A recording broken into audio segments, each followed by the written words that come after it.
Welcome everyone, this is Odyssey Restart, and this time I want to talk about how more ambitious Nintendo games are coming. Now when I say ambitious, what I'm getting at here basically are games that are taking things to another level. Bigger, grander scope games, games that have a higher graphical fidelity, games that are trying out new mechanics that really change our perspective on that particular series. One great example that comes to mind of Nintendo raising the bar somewhat here, granted HAL did develop this, but obviously Kirby is owned by Nintendo, is Kirby and the Forgotten Land. With Nintendo's recent financials, we've seen the game reach breaking records here. It's now the best-selling Kirby game ever. It's only been out for a little bit over half a year, and it's now at 5.27 million copies sold, the best-selling Kirby game yet. And what's so different about this Kirby game compared to other Kirby games, including Kirby Star Allies, a game that was also on Switch a few years back and has had even more time to sell on this successful system? The difference? Well, they went in a new, bold direction. It's now 3D. And that's made a world of a difference. A lot more people are excited about Kirby and the Forgotten Land. I'm sure it's not just a 3D isometric gameplay, there are other mechanics in there as well that make it a fun, awesome, polished game, but this perspective change, this grander scope, this greater level of ambition has led to more successful numbers, and I think this is something Nintendo is seeing, and I think it's a good sign for what's to come in the future, not just for Kirby, but other Nintendo franchises as well. Now before we continue on, let me mention my social media. You may see a few different things here on screen. You can check that all out. It's linked in the description below. And of course, if you like what you're seeing here, you can subscribe, or perhaps consider joining as a member. Something that Nintendo has been harping on over the last few years, including the most recent financials, is the focus on the different Nintendo IPs. Zelda, Mario, Kirby, Animal Crossing, Metroid, Donkey Kong, Pokemon. These all come to mind and then some. What Nintendo seems to be doing is put more of an emphasis on their brand, their characters. So what they do is they're now working on theme parks and movies, and they've already had merchandising in the mobile games, and these different spaces branch out beyond the gaming space, bringing in more people to these IP, but these IP, Nintendo's continuously working to improve them and make them better, retain old players but also bring in new players. They even had this to say in their most recent financials. Nintendo has carefully crafted each title in accordance with the characteristics of the IP. This approach towards software development has not changed since we started developing titles for Nintendo Entertainment System. With each new release, we implement initiatives to encourage both exciting fans to play the title and broad initiatives both in-game and outside the game to introduce the game's characters to people who have not played the title. The ultimate point here is Nintendo's always looking for ways to expand their audiences. But when it comes to Switch, they found a lot more success with that than previously. You look at games like Breath of the Wild, the best-selling Zelda game ever, now Kirby and the Forgotten Land, the best-selling Kirby game ever. And the list goes on here, those aren't the only two examples. But the point is, we're seeing Nintendo franchises take things to another level here.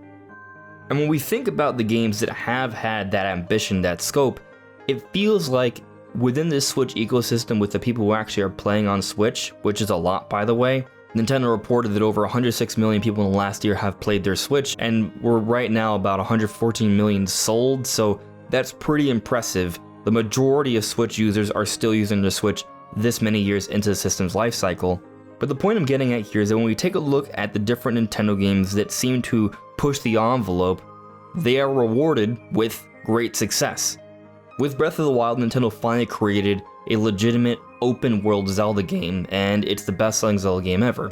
With Super Mario Odyssey, they went back to that open sandbox style like Mario 64, something that fans have been clamoring for a very long time, and it's now the best-selling 3D Mario game ever. With Smash Ultimate, they made a concerted effort to get literally every single character into the game, something that fans have always wanted that was never really accomplished until with Smash Ultimate, and guess what? It is the best-selling Smash Bros. Game ever and also the best-selling fighting game ever. The point is, on Switch, when Nintendo has had ambitious efforts, they are rewarded by the consumers. The consumers get those games, they understand what's good, and they go for it. Just like with Kirby and the Forgotten Land. And I think Nintendo recognizes this, they see this. So what I'm getting at here is that we're going to continue to see Nintendo push the envelope and get even bigger. You see, with the Switch's success, Nintendo's now bringing in a lot more and more money, and they're pouring this money into themselves. They are working to improve things, expanding their efforts here. And across the board, I think we're seeing this in different ways with games that are being pushed and published by Nintendo, even if it's not being internally developed by Nintendo. For example, let's take a look at Bayonetta 3. The goal for this game was to increase the scope and to go bigger and grinder than even Bayonetta 2. When you look at the Demon Slave mechanic and all the giant Titan-like battles, you can see that they were going for something really big. There was even talks at one point to make it more of an open world style game, but they had to dial things back because of the limitations of the Switch. And on the note of the limitations of the Switch, with Bayonetta 3, there have been a lot of complaints and criticisms about the frame rate and resolution, different things of that nature. So we are seeing some developers, Platinum Games, not by Nintendo, but Bayonetta 3 is published by Nintendo and funded by Nintendo, but we're seeing efforts there where they want to increase the scope and make it a bigger deal, where there's a lot more ambition, but the Switch itself is a little bit limiting. But I'll come back to this point about the limited power of the Switch. Another great example of things being pushed is Pokemon Scarlet and Violet. The Pokemon series, throughout the history of its series, the mainline entries, they've always been criticized for not being too ambitious from a graphics perspective.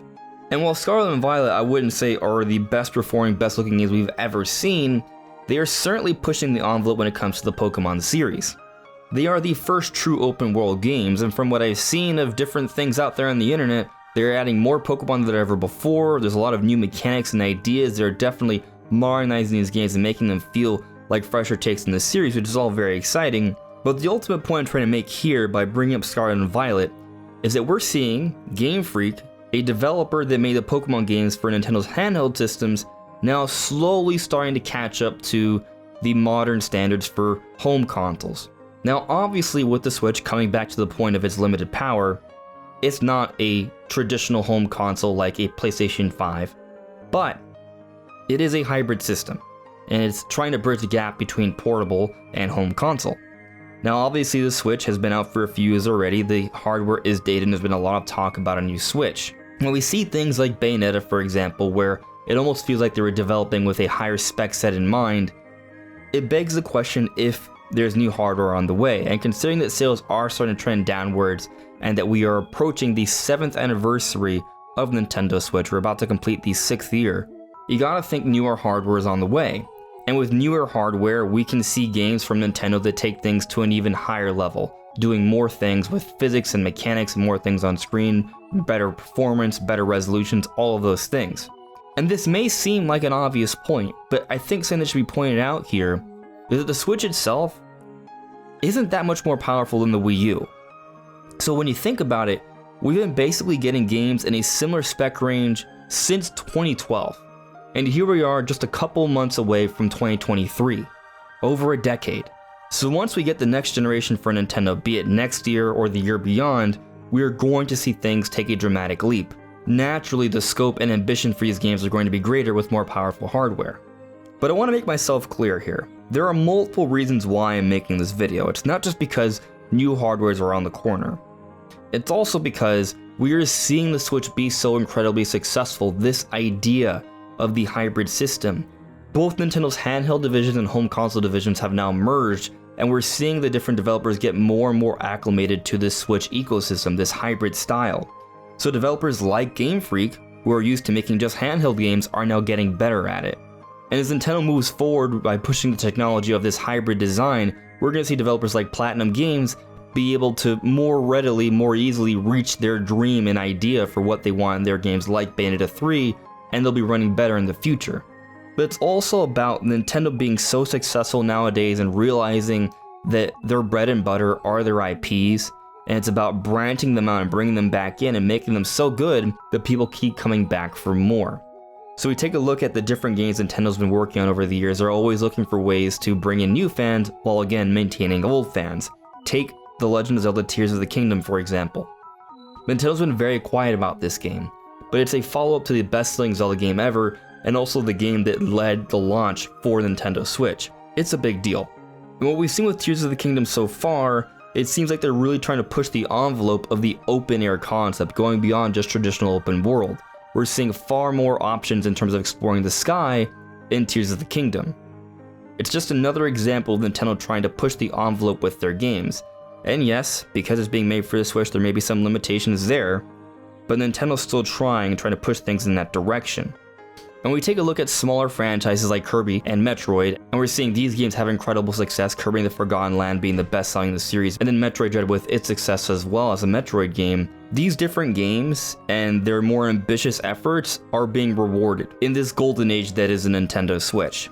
So these are exciting times. Nintendo games are going to be getting better and better, and people are going to be playing them, and thus they will continue to deliver because they are being rewarded with actual people buying and playing these games, and a very active user base, more active than we've seen with previous systems.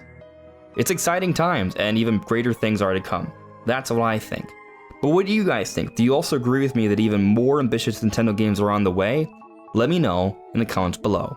Anyways everyone, this is On Just Restart. Thank you so much for listening and watching, and I'll see you all really soon. Take care. Bye.